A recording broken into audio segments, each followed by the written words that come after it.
Pak Silvester ini kan dari komisaris ID Food, cuman statusnya terpidana, apakah akan dipertimbangkan untuk status komisaris independennya Pak?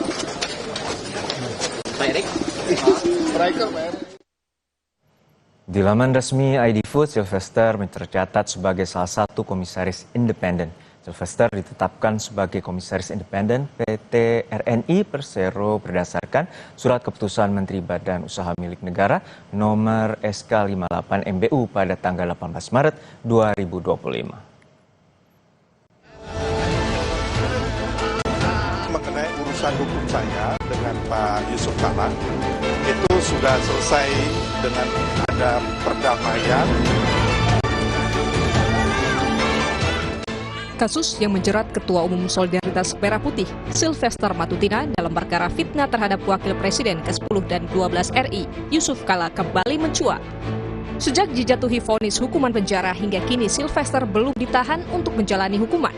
Lamanya proses eksekusi yang tak kunjung dilakukan kejaksaan memunculkan sejumlah spekulasi di kasus ini. Sebelumnya Silvester mengaku sudah berdamai dengan JK, meskipun hal itu tak menghapus vonis yang telah menjeratnya. Soal lama proses eksekusi, Kapus Penkum Kejaksaan Agung Anang Supriyatna memastikan proses hukum tetap berjalan dan eksekusi dilakukan sesuai putusan pengadilan. Di Kejaksaan tetap melaksanakan sesuai dengan aturannya. Kita kan sudah inkrah, artinya terlepas dari ada perdamaian. Kalau perdamaiannya sebelum penuntutan biasanya dipertimbangkan. Tapi ini kan sudah selesai. Artinya ya silakan aja nanti punya cara-cara lain, yang jelas Kejaksaan akan melaksanakan nantinya mengeksekusi terhadap putusan pengadilan tersebut. Berarti hukum kita tetap berjalan, Hukum kita tetap berjalan secara. Sementara itu, dosen Fakultas Hukum Universitas Hasanuddin Makassar yang juga rekan Yusuf Kalla, Hamid Awaludin, mengaku heran mengapa Silvester tak jua dieksekusi meski telah diputuskan bersalah oleh Mahkamah Agung. Hamid tak mau melempar dugaan lebih jauh soal lamanya eksekusi vonis terhadap Silvester Matutina. Dia menghendaki bahwa putusan Mahkamah Agung itu harus dijalankan. Oke. Kan putusan hukum tertinggi dari lembaga hukum tertinggi. Saya sudah lupa ini kasus. Ini kan 6 tahun yang lalu ini kasus. Sejak diputuskan, Pak ya. Menggelindingnya ini kasus kan 2017, 8 tahun yang lalu. Di proses pengadilan 2018. Dulu saya ada dugaan itu kenapa tidak dieksekusi waktu Pak Jokowi. Saya ada dugaan-dugaan. Kenapa tuh, Pak? Tapi dugaan ini kan tidak bisa saya buktikan kan secara konkret. Dalam putusan MA nomor 287K PID 2019, Silvester Matutina dinyatakan bersalah melakukan tindak pidana memfitnah sebagaimana diatur dan diancam dalam pasal 311 ayat 1 KUHP dan menjatuhkan pidana penjara selama 1 tahun 6 bulan. Putusan Mahkamah Agung dalam kasus penghinaan Wapres ke-10 dan 12 Yusuf Kalla oleh relawan Jokowi Silvester Matutina 6 tahun lalu yang belum juga dilaksanakan memunculkan spekulasi adanya intervensi politik. Komisi Kejaksaan dalam pernyataan terakhirnya meminta jaksa segera mengeksekusi putusan untuk Silvester. Tim Liputan, Kompas TV. Silvester Matutina 6 tahun tidak dieksekusi setelah diputus bersalah penghinaan Wapres ke-10 dan ke-12 Yusuf Kalla. Apa yang menyebabkan hal ini bisa terjadi kita bahas bersama Sekretaris Komisi Kejaksaan Ibu Dahlena dan juga Ketua PBHI Mas Julius Ibrani. Selamat petang Ibu Dahlena dan Mas Julius. Semoga sehat-sehat selalu. Ya, selamat petang. Selamat petang. Saya ke Bu Dahlena terlebih dahulu. Bu Dahlena, ini salinan putusan MA sudah diputus sejak dari tahun 2019 lalu, 6 tahun tidak atau belum dieksekusi. Lalu apakah dari temuan Komjak ini ada persoalan yuridis atau apa yang terjadi? Ya, terima kasih Mas Juno. Pertama memang kalau dalam konteks ini basis kami bisa dua ya. Pertama, kami cek di data kami memang tidak ada laporan pengaduan soal ini. Gitu.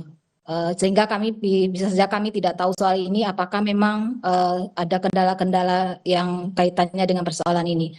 Kedua, ketika ini muncul di publik, ini menjadi input bagi kami untuk memastikan apa sebetulnya yang menjadi hambatan sehingga tidak dilaksanakan eksekusi. Dan posisi kami tentu kami mendorong ini agar dilaksanakan. Seperti itu, Mas. Tapi detailnya apa menjadi hambatan dan seterusnya, termasuk juga kenapa persoalan ini sekian lama dianggapnya tadi itu ya, bisa mungkin langsung ke Kejaksaan Agung ataupun Kejaksaan Negeri Jakarta Selatan. Tentu konkretnya seperti apa pengawasan yang akan dilakukan karena ini spekulasinya meluas terkait ada dugaan intervensi politis. Ya, bagi kami tentu kami saat ini kami sedang tetap memonitor dan mendorong agar ini segera dilaksanakan begitu. Dan hasilnya tentu kami belum bisa menyampaikan karena masih dalam proses. Kita tetap berkoordinasi untuk memastikan ini terlaksana dengan baik. Oke, tidak ada persoalan yuridis, Mas Julius. Artinya ini ada tudingan atau dugaan unsur politis di sana. Seperti apa pandangan Anda terkait hal ini dan apa implikasinya? Ya, ini memang tidak bisa dipungkiri, Juno ya. Sepanjang kepemimpinan Presiden Joko Widodo dari mulai 2014 kemarin, memang politisasi hukum ini banyak sekali terjadi. Lawan-lawan politik dikriminalisasi gitu ya, dan juga proses-proses hukum yang begitu cepat terhadap lawan-lawan politik gitu. Nah, ini tidak bisa dipungkiri. Bahkan ketika sudah berganti presiden menjadi Pak Prabowo pun penanganan kasus Tom Lembong dan segala macam. Jadi suasana ketegangan opini dengan publik bahwa hukum ini dipolitisasi itu tidak bisa dihindari. Itu yang pertama. Nah, yang kedua adalah mengenai prioritisasi penanganan perkara termasuk eksekusi Sylvester. Mau tidak mau konsekuensi logisnya adalah menempellah stigma politisasi terhadap proses hukum yang tadi kita diskusikan. Karena ada berbagai macam indikator. Satu, publik sudah mengetahui bahwa perkara ini sudah inkrah, tapi tidak ada tindakan dari jaksa eksekusi. Nah, ini tentu jadi pertanyaan. Padahal belum tentu misalnya jumlah kasus yang begitu banyak, tetapi misalnya tim kejaksaan yang begitu sedikit, ya ini tentu mempengaruhi bobot kinerja, kan gitu ya. Tapi yang kedua adalah tadi saya mau mengutip pernyataan tegas dari Kapus Penkum kita yang baru, Pak Anang menegaskan bahwa tidak ada hambatan agar segera dipanggil, agar segera dieksekusi. Itu harus dimaknai sebagai komando dari kantor pusat, yaitu Kejaksaan Agung Republik Indonesia. Dan tidak mungkin ketika Kapus Penkum bicara itu tidak terkoordinasi langsung dengan Pak Jaksa Agung. Artinya politik hukum terhadap eksekusi Sylvester ini di bawah komando Pak Jaksa Agung tegas, yaitu segera eksekusi karena tidak ditemui hambatan apapun. Nah, ini yang harus kita pastikan agar kalau ini tidak dilaksanakan, baru kita bisa katakan ada faktor lain yang mungkin faktor lainnya itu adalah dugaan politisasi. Kan situasi sekarang seperti itu, Juno. Mas Julius, untuk saat ini berarti apa? Misalnya kalau tadi spekulasinya terjadi, dugaan politis itu ada, pembuktian konkretnya tentu agak sulit untuk dilakukan. Nah, kalau pembuktian konkret memang tentu sulit dilakukan. Tetapi yang namanya aparat penegak hukum, baik kepolisian, kejaksaan, maupun hakim, dia memiliki satu kewenangan yang namanya diskresi. Diskresi inilah yang menentukan apakah tindakan yang diprioritisasikan, yang kemudian ditunda itu dapat dipertanggungjawabkan kepada publik, situasi urgensi, keterdesakan, dan yang lain. Nah, ini yang hilang dan atau mungkin belum dijelaskan oleh Kejaksaan Negeri Jakarta Selatan. Nah, ini juga yang harus dibantu oleh Komisi Kejaksaan secara inisiatif untuk memberikan kejelasan kepada publik sebelum opini publik yang viral mendahului pernyataan resmi dari instansi kejaksaan. Dan di situ pula nanti akan menjadi satu kekisruhan di mata publik. Begitu, Juno. Ya, baik. Bu Dahliana, untuk saat ini seperti apa sebenarnya 6 tahun terakhir pengawasan dan juga terkait dengan prosedur eksekusi terkait dengan vonis terhadap Sylvester Matutina?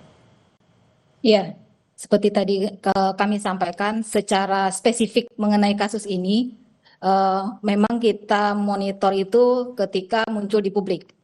Dan ini menjadi input bagi kami untuk tentu, karena memang fungsi kami adalah mengawasi gitu ya, mendorong agar kinerja kejaksaan meningkat. Nah, dalam konteks ini tentu ketika ada masukan, termasuk tadi Mas Ibrani sampaikan, ini perlu ada masukan atau ada dorongan agar kemudian ada kejelasan bagi publik begitu ya. Ya, ini adalah bagian dari kami, bagian tentu ini masukan sangat penting bagi kami karena kami memberi atensi soal ini. Gitu. kami memberi atensi soal ini dan tentu itu menjadi bahan bagi kita semua karena memang yang berwenang adalah APH gitu ya. Ya, betul. Kita harus percayakan kepada mereka, kita harus dukung mereka untuk bekerja sesuai dengan relnya begitu. Oleh karena itu informasi-informasi apapun yang bisa saja di luar kami, di luar jangkauan kami gitu ya. Karena tentu kami dengan segala keterbatasan, kami sangat berharap publik memberi informasi kepada kami yang kemudian kami bisa memaksimalkan peran itu. Gitu. Oke, konkretnya seperti apa Bu untuk ke Kejaksaan Negeri Jakarta Selatan untuk saat ini? Ya, kami dalam proses koordinasi, proses penelusuran informasi, termasuk juga tadi konteksnya kami akan tetap mendorong proses ini seperti yang Pak Kapus Penkum sampaikan, mestinya tentu ini sudah bisa dilaksanakan begitu ya. Nah, seperti tapi kesimpulan tentu kami belum sampai ke kesimpulan akhir seperti apa, karena tentu ada proses di internal kami. Oke, Mas Julius untuk saat ini seperti apa sebenarnya aturannya dan apakah kalau dengan dugaan pelanggaran dan juga misalnya tidak eksekusi karena salinan putusan itu kan secara undang-undang Mahkamah Agung 7 hari atau 14 hari setelah putusan salinan diberikan ke pihak kejaksaan. Ya, tentu hal yang pertama terganggu di sini adalah soal kepastian hukum. Nah, aparat penegak hukum itu, utamanya Kejaksaan Agung yang sekarang sedang moncer-moncernya sebagai penegak hukum itu memiliki beban moral, memiliki beban etik untuk menjaga kepastian hukum itu. Dan salah satu indikator kepastian hukum itu adalah tadi prosedur tahapan-tahapan dalam criminal justice system kita atau sistem peradilan pidana kita betul-betul dilewati tanpa satu pelanggaran apapun, termasuk undue delay atau pelambatan proses. Gitu. Karena ketika prosesnya ada keterlambatan tanpa ada penjelasan hambatan apapun, maka diduga di situ ada kepentingan tertentu, diduga di situ ada pelanggaran tertentu. Nah, makanya tadi saya katakan itu kemudian juga jadi beban Jamwas, di situ ada Pak Rudi Margono, kemudian juga menjadi beban Komisi Kejaksaan juga tanpa perlu ada laporan, kemudian memastikan supporting sistemnya memeriksa itu. Nah, yang ketiga adalah tadi kalau kita bilang ini siapa sih yang paling dirugikan? Tentu yang paling dirugikan adalah sistem kita.